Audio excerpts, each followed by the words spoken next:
নমস্কার। Voter SIR সংক্রান্ত এই ভিডিওতে আপনাদের সবাইকে স্বাগত। আজকের এই ভিডিওতে আপনাদেরকে জানাবো যে আপনারা হয়তো জানেন আপনাদের প্রত্যেকটা বুথ লেভেল অফিসার বা আপনাদের এরিয়ায় যারা বুথ লেভেল অফিসার রয়েছেন, তারা আজ থেকেই কিন্তু আপনাদের বাড়িতে, বাড়িতে ফর্ম দিতে শুরু করে দিয়েছেন। কোথাও, কোথাও ফর্ম অলরেডি দিয়ে দিয়েছেন, কোথাও, কোথাও হয়তো ফর্ম জাস্ট পেয়েছেন বিএলওরা বা বুথ লেভেল অফিসাররা আপনাদের খুব শীঘ্রই কিন্তু বাড়িতে পৌঁছে দেবে। এবং সেই ফর্মের সম্বন্ধে যে রিলেশনশিপ যেগুলো রয়েছে, কার কি দেবেন, যদি বিয়ে হয়ে গিয়ে থাকে তার ক্ষেত্রে কি ডকুমেন্ট দেবেন কি না দেবেন, যদি ২০০২ এর লিস্টে থাকে বা না থাকে, যাই হোক না কেন, সমস্ত ধরনের প্রশ্ন নিয়ে আজকের এই ভিডিওটি হতে চলেছে। তো যাই হোক, ভিডিওটি ধৈর্য সহকারে দেখুন, স্কিপ না করে দেখুন, সমস্ত প্রশ্নের উত্তর আমি এই ভিডিওতে দেব। আপনারা যারা আমার ইউটিউবের ভিডিওতে কমেন্ট করেছেন, সেই কমেন্টের বেশ কিছু কমেন্টের রিপ্লাই আমি এই ভিডিওতে করব। আরেকটা কথা, আমার লাস্ট একটা ভিডিও আমি ২০০৩ সংক্রান্ত যেকোনো সালের যে ভোটার লিস্ট আপনারা কোথায় পাবেন, কোথায় গেলে পেতে পারেন, এই সংক্রান্ত ভিডিও আমি পাবলিশ করেছিলাম। সেটা একটা কারণের জন্য সেটা রিমুভ হয়ে গেছে। আমি পুনরায় সেই জিনিসটা আপনাদেরকে দেখানোর চেষ্টা করছি বা কোথায় গেলে আপনারা সেগুলো পাবেন, সম্পূর্ণ ডিটেইলস আপনাদেরকে বলে দেব। অবশ্যই আপনারা যেকোনো সালেরই পাবেন। আমি ২০০৩ এর লিস্ট পেয়েছি। ২০০৩ এর লিস্ট আপনাদেরকে দেখাচ্ছি। যাই হোক, সেখানে যেগুলো ব্লার করে দেবার সেগুলো আমি ব্লার করে রাখবো। আপনাদের লিস্টটা জাস্ট দেখাতে পারবো। তো যাই হোক, এবার চলুন ১ম এ আমি সেই এনুমারেশন ফর্ম যেটা রয়েছে, সেই ফর্মটা আপনাদেরকে খুলে দেখাই। এটা হচ্ছে আপনাদের এনুমারেশন ফর্ম। এবার বলি, ফর্মটা কিন্তু সম্পূর্ণ বাংলাতেই হবে। আমাদের পশ্চিমবঙ্গের জন্য সম্পূর্ণ ফর্মটা পুরো বাংলায় লেখা থাকবে। এই যে জন্ম তারিখ দেখতে পাচ্ছেন, ১ম এ আছে electors name, epic address printed, এই সমস্ত জিনিসগুলো আপনার নাম বাংলায় লেখা থাকবে। আপনার ভোটার কার্ডের নাম্বার বাংলায়, এটা তো ইংলিশেই থাকে, ইংলিশেই লেখা থাকবে।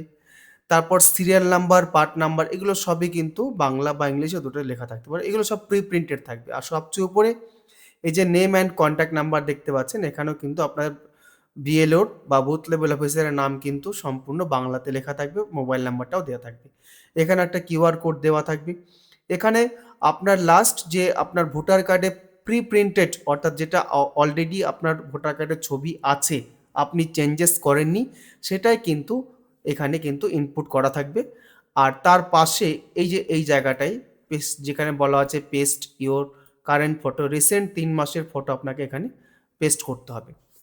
এরকম ফর্ম আপনাদেরকে ২ টো দেওয়া হবে। তার মধ্যে একটি ফর্ম কিন্তু ওরা নিয়ে যাবে এবং তার ডিউরেশন হচ্ছে ১ মাস। ওরা কিন্তু আপনার বাড়িতে ৩ বার যাবে। অর্থাৎ ১ম সপ্তাহে ধরুন আপনি এই সপ্তাহে ফর্মটা পেয়ে গেলেন। আমি আপ আপনার কাছে 2nd সপ্তাহে বলল ১ সপ্তাহ পরে এসে নিয়ে যাব। আপনি তখনও কিন্তু ফর্মটা ফিল আপ করলেন না। ঠিক আছে? তাও হলো না। আপনাকে তার পরের সপ্তাহে আবার ফর্মটা নিতে আসবে। ৭, ৭ ১৪ দিন কিন্তু হলো তখন। তখনও আপনি হয়তো পারলেন না জমা দিতে, ফর্মটা ফিল আপ করতে পারেননি।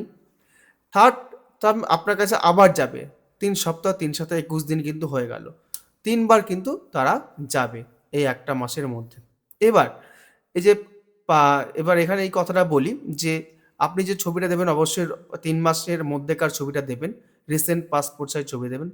আরেকটা কথা যেটা সবচেয়ে আগেই বলে রাখি যে, আপনাদের এই ফর্মটা বিশেষ করে গ্রামীণ এরিয়ায় যারা বসবাস করছেন, যারা বিএলও ট্রেনিং পেয়েছেন তারা হয়তো জানেন যে আপনাদেরকে ইনফর্ম করা হয়েছে যে বেশিরভাগ ক্ষেত্রে চেষ্টা করবেন আপনারা নিজেরা ফর্মটা ফিল আপ করে দেবার। অর্থাৎ বিএলওদের কিন্তু সামান্যতম দায়িত্ব কিন্তু দেওয়া হচ্ছে যে, অনেক গ্রামীণ এলাকার জনগণ আছেন যারা লিখতে পড়তে পারেন না বা হয়তো এই ফর্মটা বুঝে উঠতে পারবেন না। ইভেন আমরাও কিন্তু এই ফর্মটা কিন্তু অনেকেই কমই বুঝি।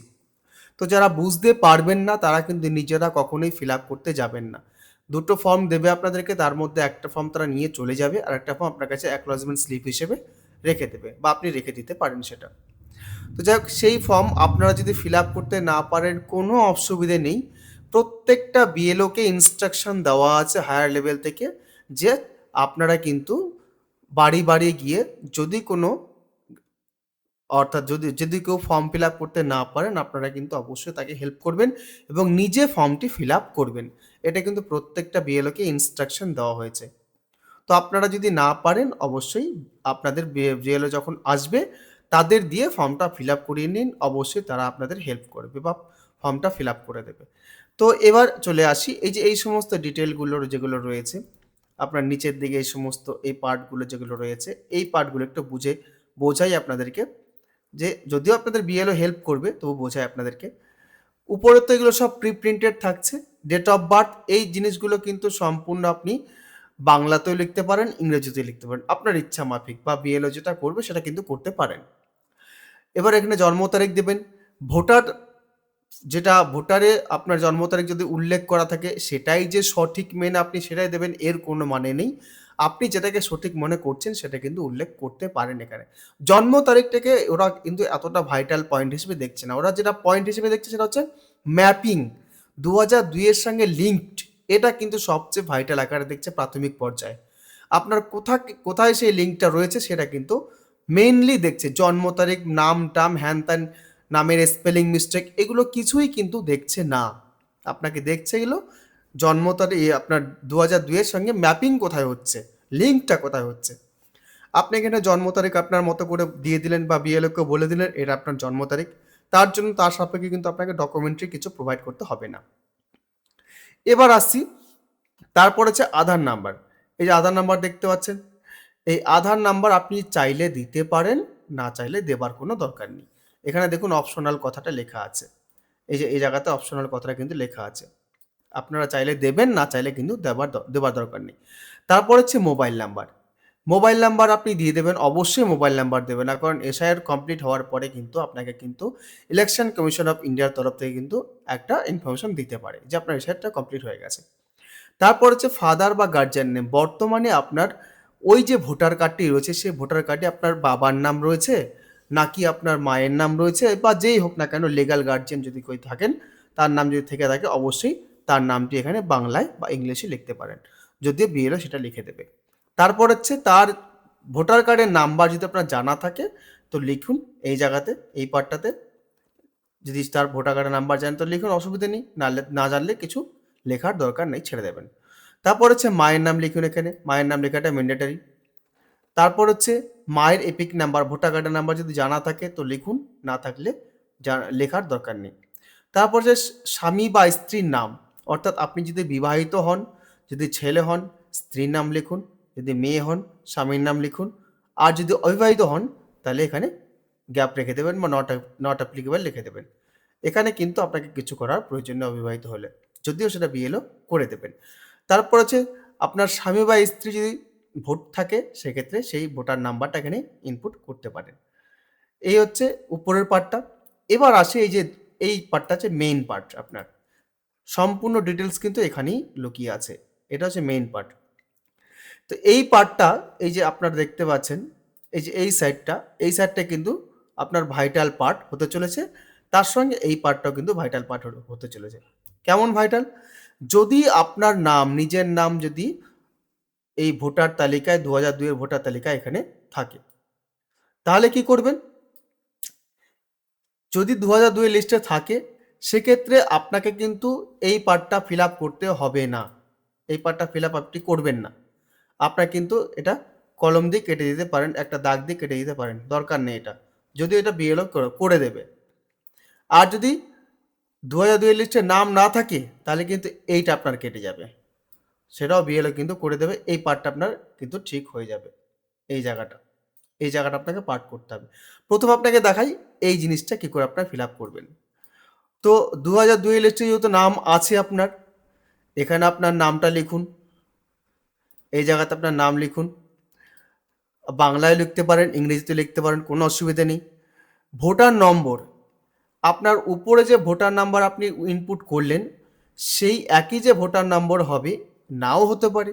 আপনার আগে ডাব্লিউবি দিয়ে নাম্বার আছে, এখন অন্য কোনো নাম্বার হয়েছে, জেএস এর বর্ণ কিছু নাম্বার দিয়ে হয়েছে। অর্থাৎ আপনি আগের নম্বরটাই কিন্তু এখানে লিখবেন। ২০০২ এর লিস্টে আপনি অবশ্যই পেয়ে গেছেন। সেই ২০০২ এর লিস্টে যে ভোটার নাম্বারটি আছে সেই নাম্বারটি এখানে লিখুন।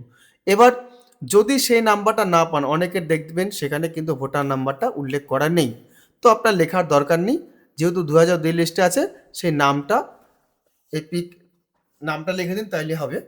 আর কিছু লেখার দরকার নেই। আর যদি ভোটার নাম্বার থাকে, জানা থাকে তো লিখুন, নাহলে লেখার দরকার নেই। তারপর হচ্ছে রিলেটিভ নেম। আপনার যে 2002 এর লিস্ট আপনি পেয়েছেন, সেখানে আপনার আত্মীয়ের কি নাম আছে, সেই নামটাই কিন্তু পরের পার্টে এই জায়গাতে লিখবেন আপনি, এই পার্টটাতে আত্মীয়ের নাম।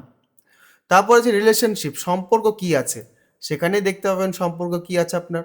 তারপর হচ্ছে ডিস্ট্রিক্ট, সেই কোন ডিস্ট্রিক্টে আপনি ভোট দিচ্ছিলেন তখন সেই ডিস্ট্রিক্টের নাম, সেই স্টেটের নাম লিখবেন। এখানে বিধানসভার নাম লিখবেন। এখানে হচ্ছে বিধানসভা ক্ষেত্রে নম্বর, সেই নম্বরটা আপনি লিখবেন। তারপর হচ্ছে আপনার সেই সময়কার পার্ট নম্বর, অবশ্যই আপনি পার্ট নাম্বার দেখতে পেয়েছেন বলেই ভোটার কার্ডটা ডাউনলোড করতে পেরেছেন, ভোটার লিস্টটা। তারপর হচ্ছে সিরিয়াল নাম্বার, এটাগুলো সব কিন্তু 2002 এর ক্ষেত্রে, 2002 এর লিস্টে যে serial number, part number, AC number আছে, সেটা সাপেক্ষে কিন্তু এই ডিটেলসগুলো ফিল আপ হবে। এটা গেল আপনার যদি 2002 এর লিস্টে নিজের নামটি থাকে। যদি না থাকে তাহলে চলে আসবে পরের পার্টটা। দেখুন 2000 পরের পার্টটা কি, আপনার রিলেটিভ। এই রিলেটিভ কে কে হতে পারে? আপনার মা হতে পারে, আপনার বাবা হতে পারে, আপনার ঠাকুরদা হতে পারে, আপনার ঠাকুমা হতে পারে। এই চারজনে কিন্তু রিলেটিভ। এটাই কিন্তু বর্তমানে যে বিএলও অ্যাপটি রয়েছে, সে বিএলও অ্যাপের মধ্যে ম্যাপিং আকারে এই চারটাই সম্পর্ককে স্টাবলিশ আকারে রাখা হয়েছে। এর বাইরে কিন্তু আর কিছু দেয়া নেই। তো আপনারা যদি ছেলে হন, ছেলে ক্ষেত্রে বাবার নাম যদি থেকে থাকে, বাবার নাম, এখানে আপনার বাবার নাম লিখতে পারেন। অথবা আপনার দাদুর নাম, ঠাকুরদার নাম যদি থেকে থাকে, ঠাকুরদার নাম লিখতে পারেন। অথবা আপনার মায়ের নাম যদি থেকে থাকে, মায়ের নাম লিখতে পারেন। আপনার ঠাকুমার নাম থেকে থাকলে তার নাম লিখতে পারেন। এই অবধি কিন্তু আপাতত কিন্তু এনলিস্টেড করা আছে বিএলও অ্যাপের মধ্যে। পরে ফার্দার কি হবে না হবে সেটা পরে বোঝা যাবে। তো যা হোক, আপনার 2002 এর লিস্টে এনলিস্টেড আছে এমন কোনো রিলেটিভ, অর্থাৎ বাবা, মা, ঠাকুরদা, ঠাকুমা, এই চারজনের মধ্যে যে কোনো একজনের নাম যদি থাকে, তার নামটা এই জায়গাতে লিখুন।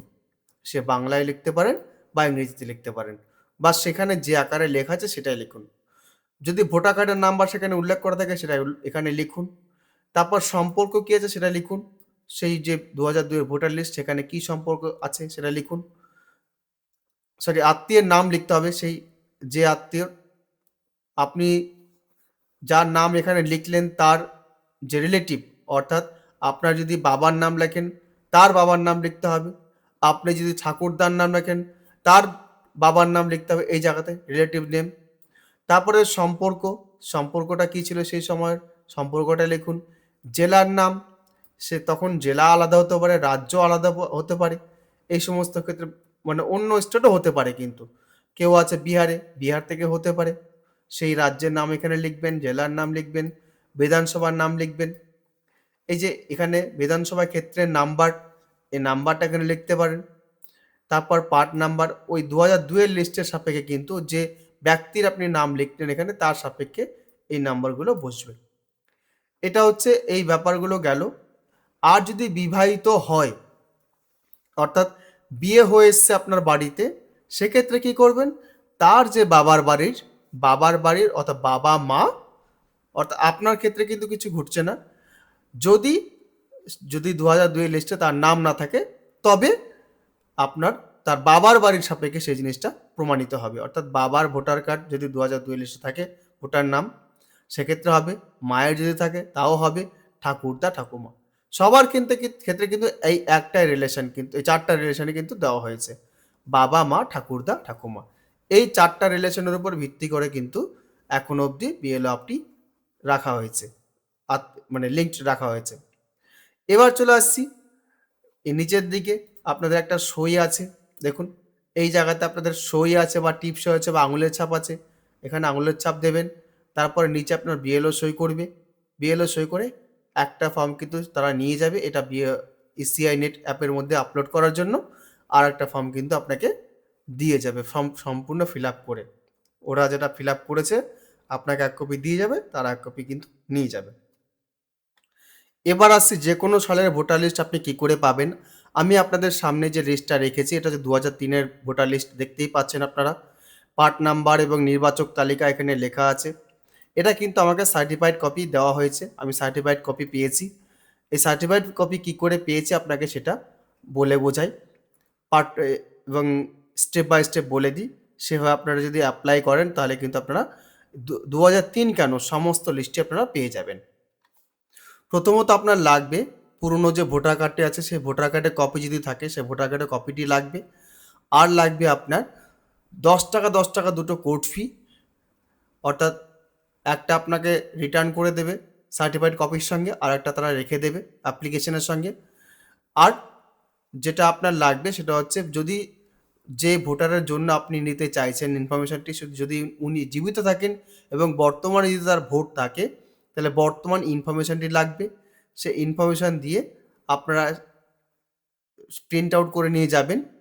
আর যদি সেই ভোটার অর্থাৎ যার জন্য অ্যাপ্লাই করছেন সে যদি না যায়, যিনি যাচ্ছেন তার একটা আইডেন্টিটি প্রুফ, এই কটা জিনিস লাগবে। এই কটা জিনিস নিয়ে আপনাদের কিন্তু প্রত্যেকটি ডিস্ট্রিক্টে কিন্তু ইলেকশন সেল আছে, কালেক্টরেট অফিস অথবা ডিএম অফিস, সেখানে গিয়ে দেখবেন ইলেকশন সেল আছে। ইলেকশন সেল গিয়ে কোথায় আছে সেটা খোঁজ নেবেন, আপনারা ইলেকশন সেলে গিয়ে বলবেন আপনার এই সালের ভোটার লিস্ট দরকার, সার্টিফাইড কপি দরকার।